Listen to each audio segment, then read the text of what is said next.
Sir, ma'am, I ask that you remain calm whenever you interact with the patient. And they poke, and they hurt! Susan, get away from me! Please, open the door! Please! An amalgamation of genomes from different organisms, each different characteristic somehow being a burden instead of something of use. This was the Scorpius Rex in a nutshell, a broken mind that couldn't properly process the world around it, lashing out at any and everything it comes into contact with, even if it happens to be itself. The Spinosaurus and Indoraptor were always meant to be test subjects for Wu and the other scientists, but the Scorpius was supposed to be an attraction like the Indominus, believe it or not. But Masrani deemed it too grotesque to be put on display, so he ordered Wu to shut the project down and kill it.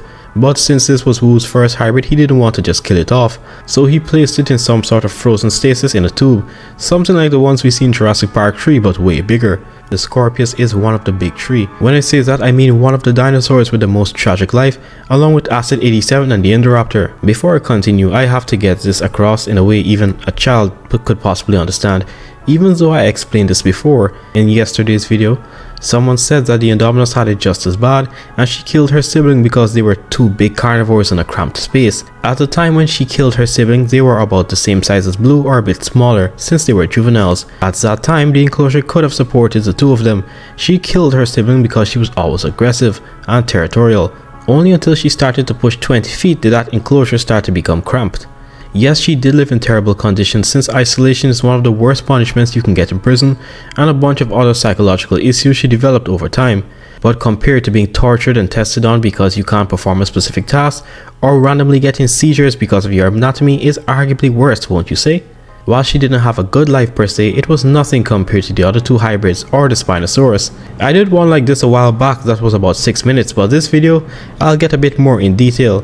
If you're new here, consider hitting that like and subscribe button, as I do stuff like this all the time and some of my videos are actually subscriber requests. There's also a Discord link in the description below so I can converse with you guys. Alright, without taking up any more of your time, let's get right into it. The Scorpius Rex was actually a project proposed to Dr. Wu by Eldest Mills of the Lockwood Manor, and Wu, never turning down a challenge, went with it and even got Masrani on board. Like every other dinosaur, when it's first born, it would have probably received the proper amount of care to keep it alive for the first couple of days. Although this thing did throw off majority of the other scientists.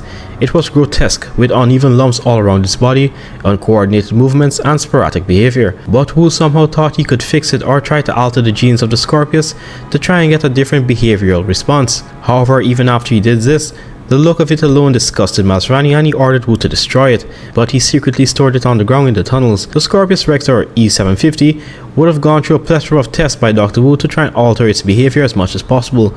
Wu himself said that it was bipolar, at one moment being calm and relaxed and the next minute it would be extremely aggressive.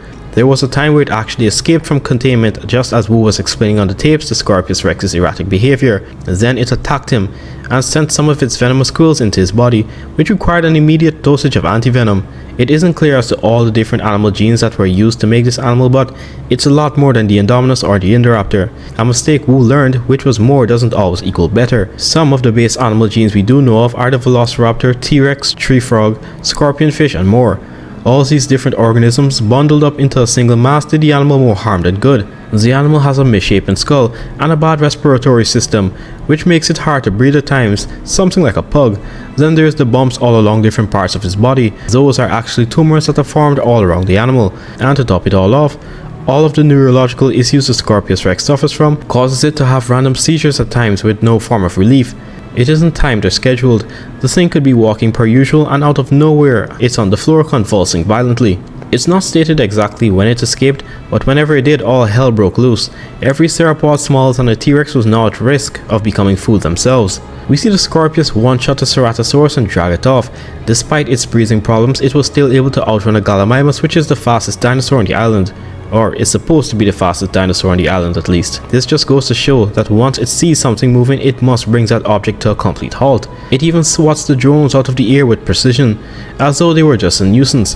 However, the one thing that it will give all of its attention to and ignore everything else is fire. I have a serious to why that is, and it's a horrifyingly sad one at that. but I'll get into it later. After going berserk and attacking the campers, a small flame on the tree is all it takes for the animal to disregard everything else around it. Sometime during this, however, it managed to shoot its quills into Sammy, which are terrifyingly effective. When I saw Wu on the ground after the Scorpius first attacked, I thought it was because the hybrid jumped on him and knocked him out. I knew he was envenomated, but I thought it was the initial impact that put him on the floor so quickly, not the venom itself. Luckily, Sammy's friends find the anti-venom and she lives to see another day. However, it's only when Yaz comes face to face alone with it do we get to see the weird behavioral shift Dr. Wu was talking about. Yaz sees the Scorpius eating another dinosaur, and before she could back up, it notices her. It reacts with more curiosity, staring intently, almost testing her to see if it would get a reaction.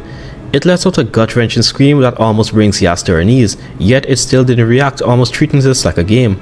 Only until she makes a run for it does the Scorpius give chase. A lot of people say that it kills for pleasure and sport, like the Indominus, but I don't fully agree. Hear me out. I'm not trying to say that it doesn't kill or try to kill anything in front of it, but it doesn't do it as a sick game like the other two hybrids. It does this to keep everything still. Its brain is very fragmented, and the slightest bit of stimulus sets it off. In its head, it has to make whatever is moving in front of it to come to a stop, whether it's hungry or not. We see this after it jumps from parasaur to parasaur without taking a bite out of any of them to eat, just killing them so they may remain still. As bad as this sounds, it is stupid compared to the other two hybrids.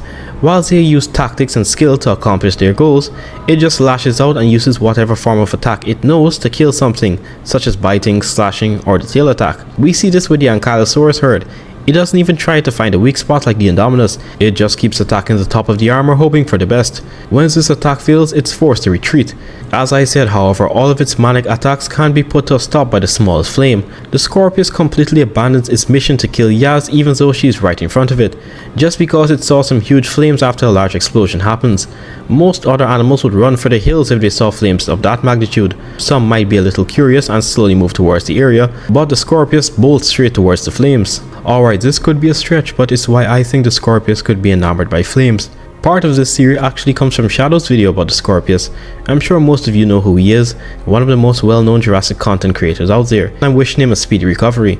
So this hybrid's chest protrudes outward like that of one group, a group that no other dinosaur in this franchise has ever been mixed with, the primates. Aside from the extreme chest definition, its elbows look eerily similar to that of some apes and even ours, not to mention that it can be an arboreal predator like a chimpanzee when it gets ready. Primates, especially Homo sapiens, knew fire to be something that kept us safe and protected us from other animals thousands of years ago, but I think it was implied in one of the movies that human DNA was never used to make any of the dinosaurs. However, they never said anything about ape DNA, and if this was the case, it still could explain this animal's fascination for fire. This would make its already sad existence even more miserable, since it has to have some amount of higher sentience or intelligence with those genes. But it's either blocked out or just overrun by the genes of other organisms. Imagine you are just as intelligent as you are now, able to recognize and form decisions normally. Now add genes from many different animals into your system that cause your body to mutate cancerous lumps and other disabilities. You know what you are supposed to do, but you can't. The instincts of every other animal genes override your sentience, causing you to act hyper-aggressive and out of control. You don't want to kill and you don't even know why you're doing it. Instead, all you feel is constant discomfort and a shortness of breath due to your underdeveloped airways.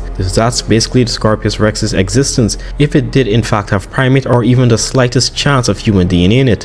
Who knows just how many animals the Scorpius is mixed with, since the animals we do hear that it's mixed with are almost certainly not all of them.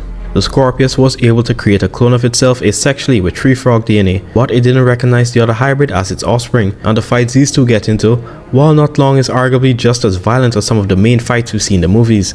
Later on, near the end of the season, it has one final showdown with both Blue and its offspring, eventually leading to the building collapsing and both of the hybrids getting killed after they were crushed by the debris.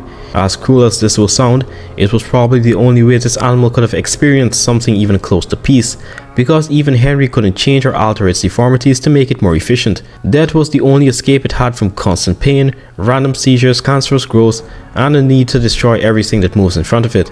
In terms of lifestyle, I honestly don't know how to rank this one, guys, between it, the Spinosaurus, and the Indoraptor. The Spinosaurus was just a test dummy as a juvenile and was then experimented again on as an adult and then mind controlled. The Indoraptor was always abused and never saw the outside world until the auction day. But then again, even though the Scorpius was free, it still suffered constantly with so many different animal DNA making up its body. You guys can let me know what you think in the comments.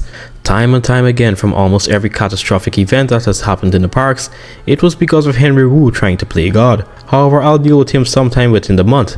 The only logical step will now be to do a video on why the Indominus was the way she was. And while not put through quite as much suffering as the other three, she still went through some stuff that would drive the average person insane. You guys can let me know what you'd want to see, however. Anyway, that's just about gonna do it for this video. Aside from this Jurassic content, I want to attempt actual dinosaur analog horror. I don't know how to make it, but I could learn since I have a few scripts already in my head. Anyway, don't forget to like and subscribe. I'll see you guys in the next video.